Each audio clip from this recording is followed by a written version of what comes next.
Kami Yujiro once said that only women and children would use whip hands, but if he met the one in Kengan, he would probably shut up. He dislocated his joints and started shaking his hands crazily, thus forcing his arms to stretch. Each blow was enough to kill an adult tiger, not to mention how terrifying this attack was was so dense that it created phantoms. Even if Luffy came, he would only say awesome. Bloody Ivory Bando Yohei, the most vicious murderer in Japanese history, survived 45 executions, and his opponent Fukumo Hatsumizumi had a record of 40 wins and 15 losses. He looked pretty rubbish. However, 9 of the 15 failures were due to oversleeping. For times he skipped a game, and to times he forgot to participate. Mengu Wakaki once said that he had only lost 2 to people in his life. One was the Fang of the Destruction Hall, Ganaga. The other was Fuyan Hatsumi Azumi. Hatsumi rushed out first, and Bando bent his arm back. Seeing this, Hatsumi suddenly stopped, waved his hands and pursed his lips. Then he continued to perform irregular movements in front of his opponent. Bando seemed to know something, bent his arm back. Why did he run around everywhere? This would obviously only waste his energy in vain. It was an eye poke. I aimed at Bando's left eye. I only heard his bones creaking. Then he swung it down suddenly.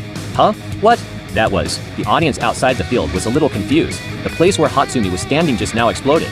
What happened? Bando put down the palm covering his left eye. Although his eyes were bloodshot, his vision was not damaged. With a bang, the ground exploded. At this time, neither the commentators nor the ordinary audience knew what happened. In their eyes, Bando's arms seemed to be stretched out. Hatsumi kept dodging in the dense attack. If he hadn't seen it beforehand, he would have no confidence to avoid this strange attack. Before this, Hatsumi had specially studied Bando's execution record and found that he suffered from arthrolithiasis and could actively dislocate his joints, thus creating a long-distance attack method. The reason why Hatsumi was moving irregularly just now was to test the attack range of Bando's arm, because this move requires extremely high accuracy. If he can be blinded, he will definitely lose control of the distance, but unfortunately, Hatsumi didn't do it.